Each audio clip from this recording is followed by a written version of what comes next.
With love, all kinds of creative action takes place.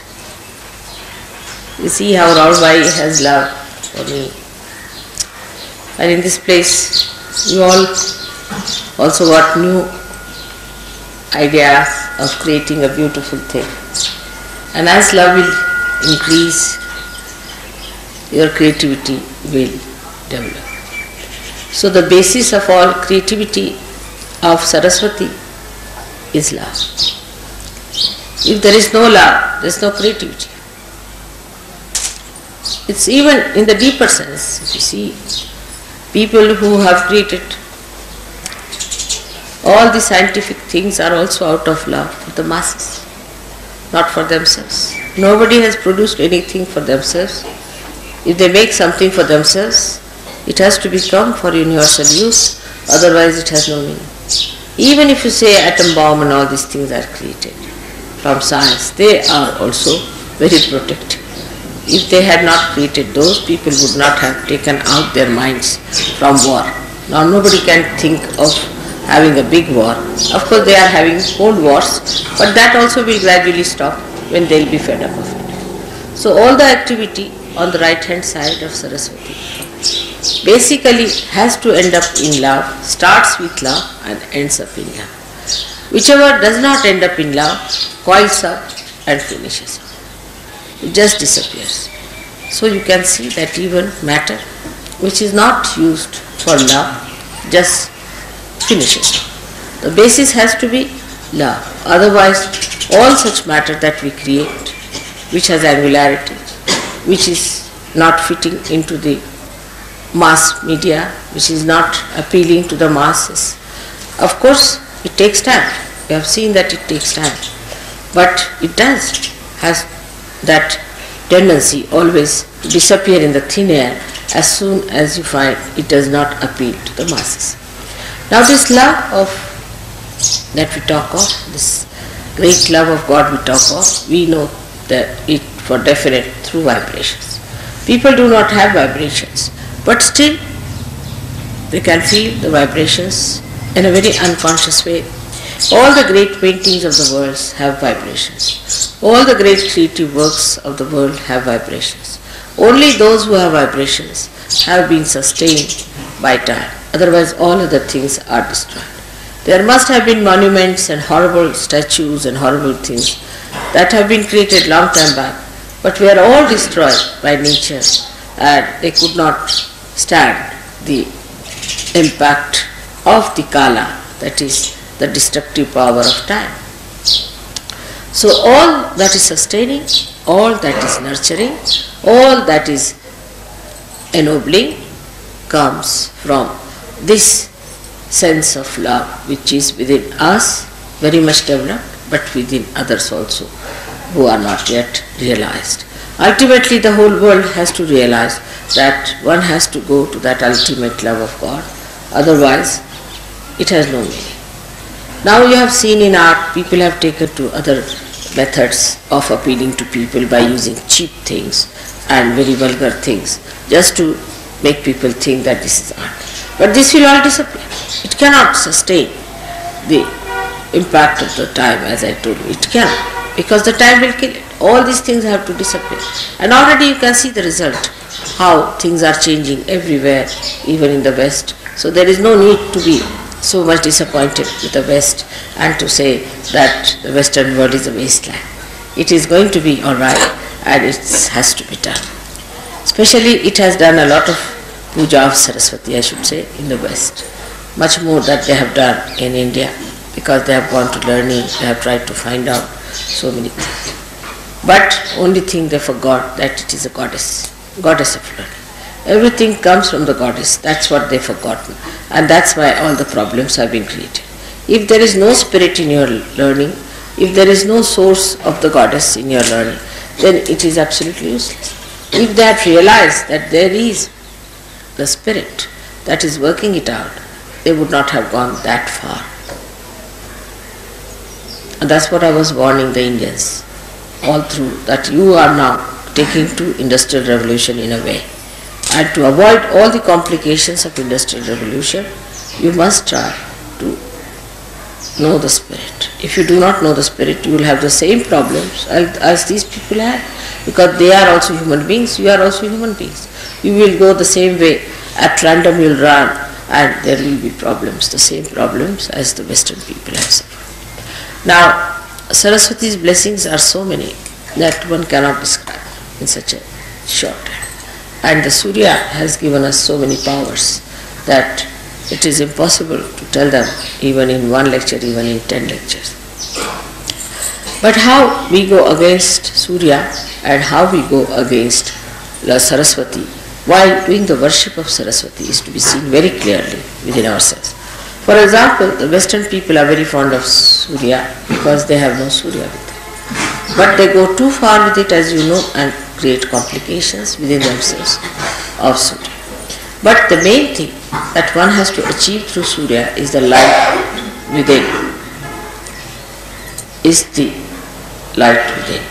And if Surya Chakra at the Agya level is occupied by Lord Jesus Christ, then it is even more essential that the purity of life,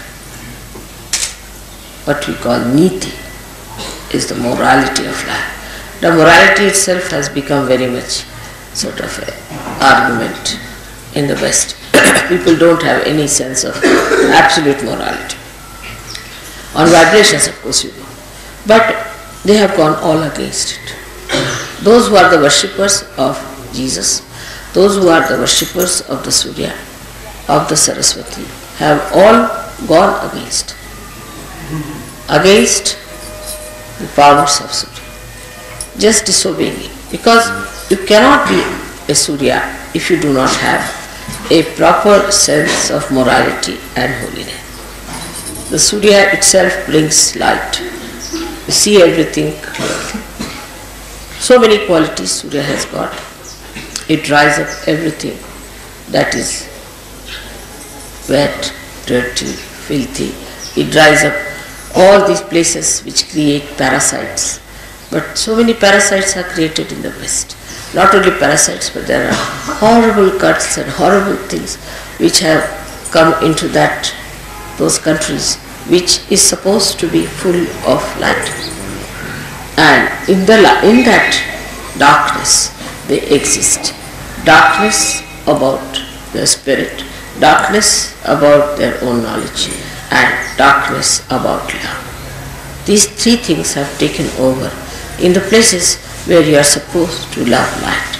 Light doesn't mean what you see with your gross eyes. Light means from within, the light of love. That one should understand. Light of love. And it's so soothing, it's so sweet, it's so beautiful, it's so enamoring, it's so abounding that unless and until you can feel that light within you, that light which is of pure love, of purity, pure relationships, pure understanding, if you can develop that kind of a light within yourself, then whole thing will be cleansed. Wash me and I shall be whiter than snow. This is what happens to you when you are completely cleansed. The purest form of nature is within us. The purest form of nature is within us. Our chakras are made out of that purest form of nature. We are the only people who are spoiling it by our mental thinking. Again the same, Saraswati's work. We are going against Saraswati itself. Saraswati cleanses all that is impure in nature, while with our brain activity we are spoiling all that. All our brain activity goes against pure intelligence. And that's what one has to understand, that this pure intelligence is not to be soiled by our thinking. Our thinking can make us so bumptious, so ego-oriented, so impure, that we can really eat the poison and say, what's wrong? Just the opposite of Saraswati. This Saraswati is within us, she gives us subuddhi, wisdom. And that's why to worship Saraswati, to worship Surya, we must have that clear vision as to what we have to be, what we are doing, what filth we are living in, what our mind is getting into. After all, we are here for emancipation and not for just pampering our ego and living with our filth that is with us. So this light should come within us and we should try to rise above our own mental filth which is being created around us. Apart from that, you have to go higher and understand that there is within us a thing called ego. And this ego is false, absolute false. You do not do anything. Actually, when you turn your eyes here and there, when your attention is here and there, it's nothing but your ego is trying to overpower everything. But actually ego is an absolute falsehood, because there's only one ego, and that is of God Almighty, Mahat Ahankara. There is no really any ego that exists. It's a myth, it's a very big myth. Because if you start thinking, you are doing everything, you are doing this, you are doing that, which you are not doing, then this nonsensical ego comes in and you start working it out. It can project in every direction. When it projects forward, it overpowers others, it tries to dominate others, tries to kill others, becomes cruel. When it moves right side, it becomes supraconscious. It starts seeing things which are absurd, which are foolish, which are stupid. When it moves left side, then it starts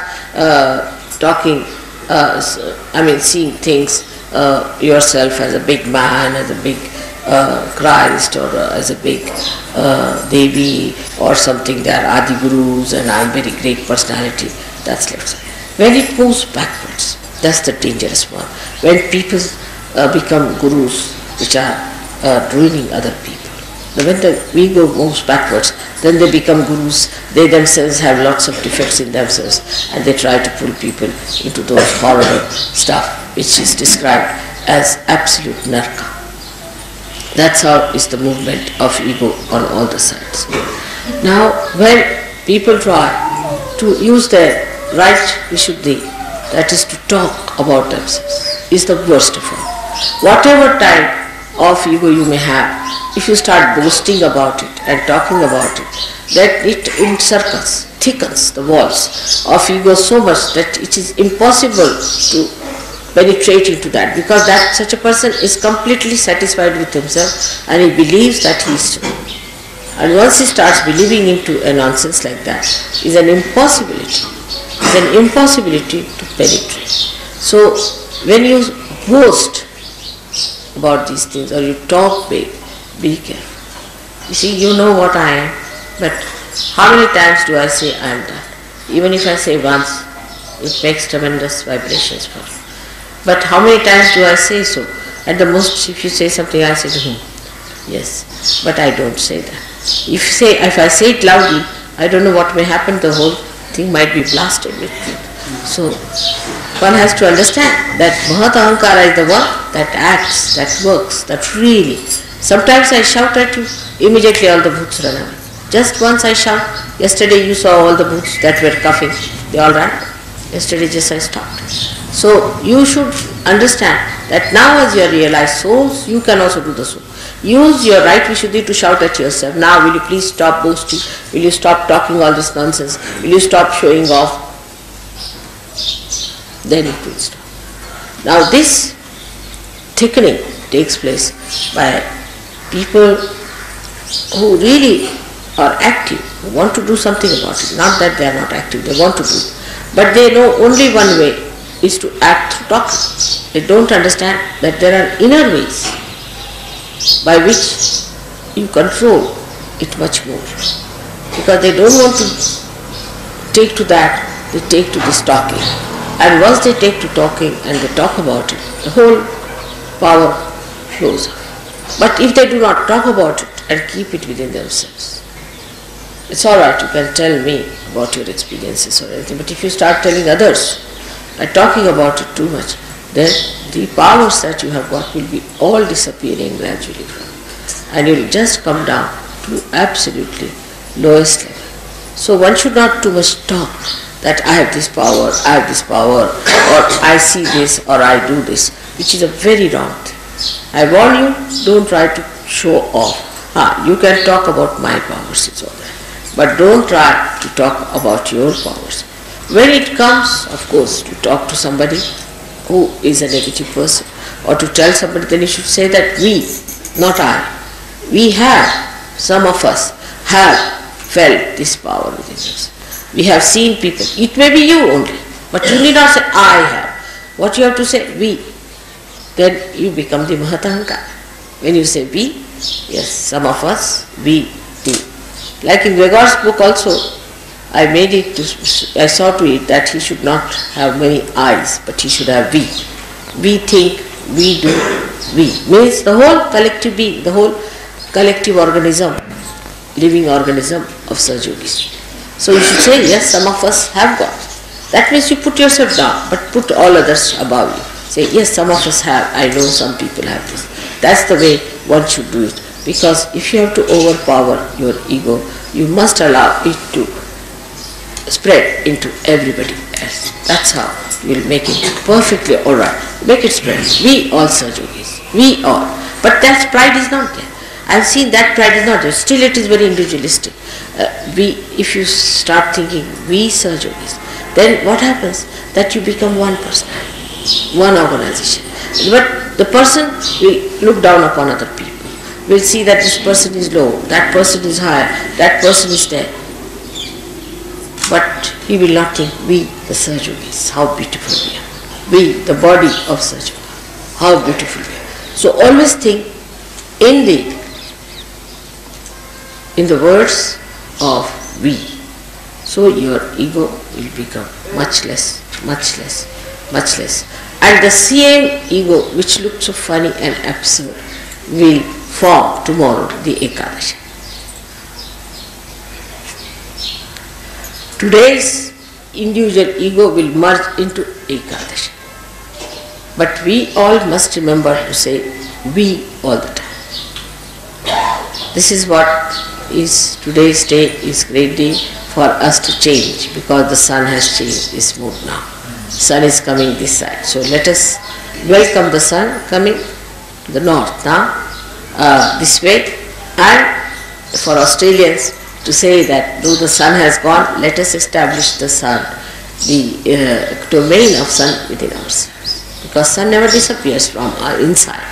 So that is how we have to take a mood by which we should think of one personality. All of us together. All of us together. And anybody tries to be something separate or different, he'll drop it. I'll drop him. Whatever it will drop it. So you just don't want. Anybody who tries to be singled out or anything, everybody must do whatever they like to nurture the whole, to help the whole, to emancipate the whole, but not to in any way put anyone down or less. Because this is not the way the Sahaja is. Sahaja only works in collectivity. And the one who has developed this permeating spirit is a real Sahaja. Who has not, is not. Whatever you may think of yourself, I have nothing to say. But this permeating personality, which moves from places to places, whether you talk or not, like your mother is. Whether I meet you or not makes no difference, but I am permeating through all of you.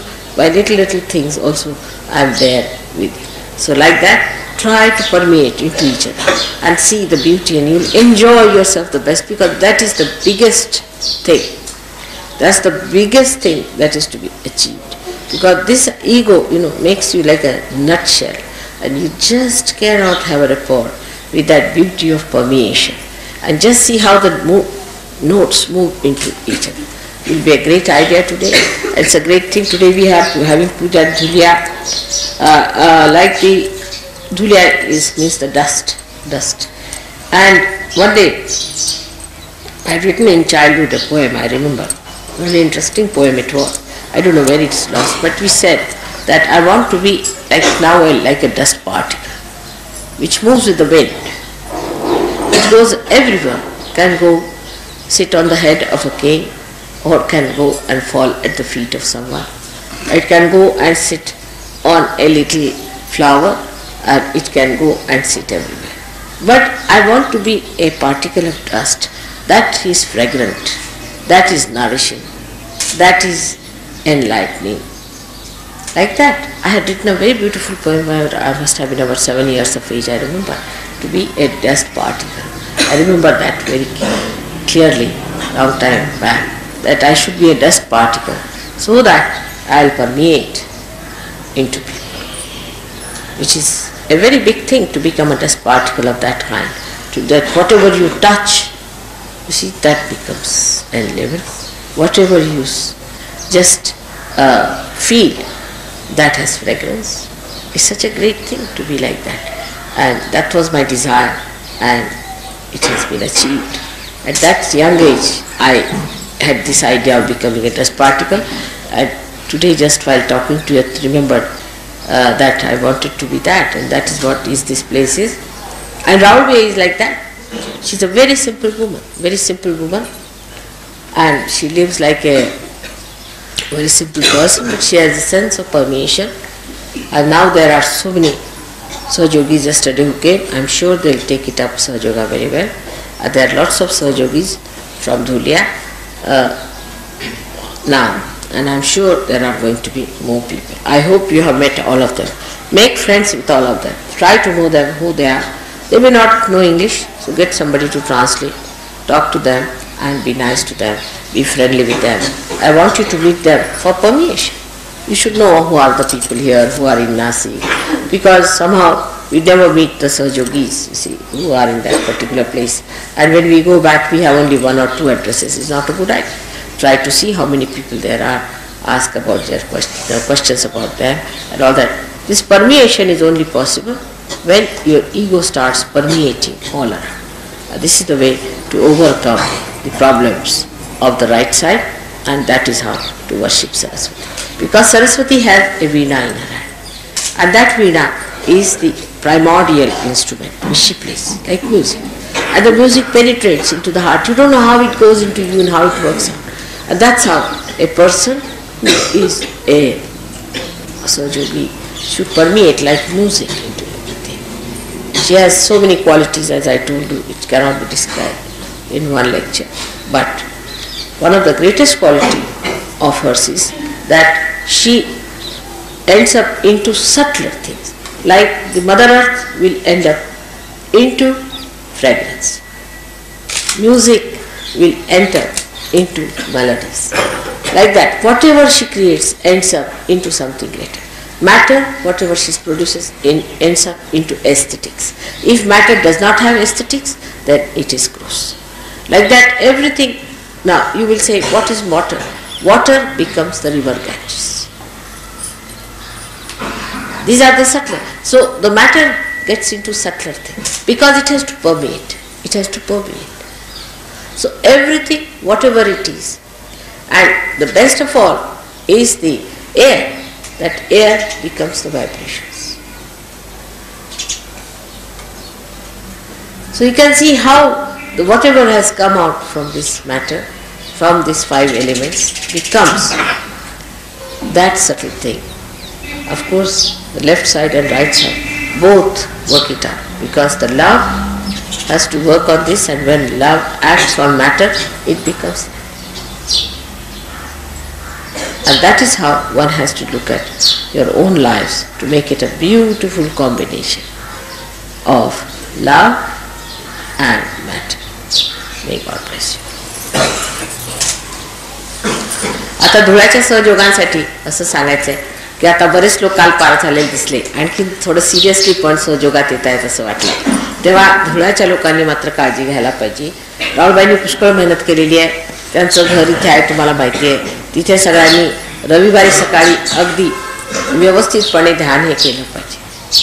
तसंच घरी रोज बैठक पाहिजे. बैठक जर तुम्ही केली नाही तर सहयोगी जमणार. तुमच्यावर अवलंबून आहे. जितकी तुम्ही बैठक कराल, जितकी तुमच्यामध्ये गहनता येईल, तितका सहयोग वाढणार.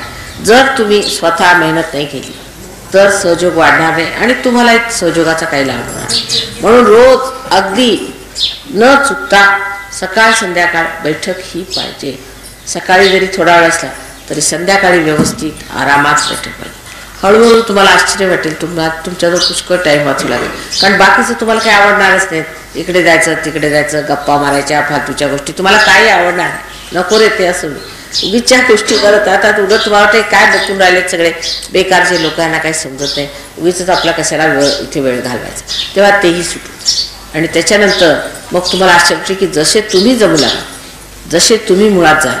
मुळं 2-4च असतात, पण ती जेव्हा खोल जायला लागतात झाड वाढू लागतं. असा सहयोग वाढताना तुम्हाला दिसेल. म्हणून माझा तुमच्यावर अनंत आशीर्वाद आहे. काल मी धुळ्याच्या लोकांना खूप समजावून सांगितलं आहे, पण तुम्ही सगळ्यांनी खूप मेहनत केली पाहिजे, खूप पॉझिटिव्हली राहिलं पाहिजे, म्हणजे कार्य होणार. बरं झालं.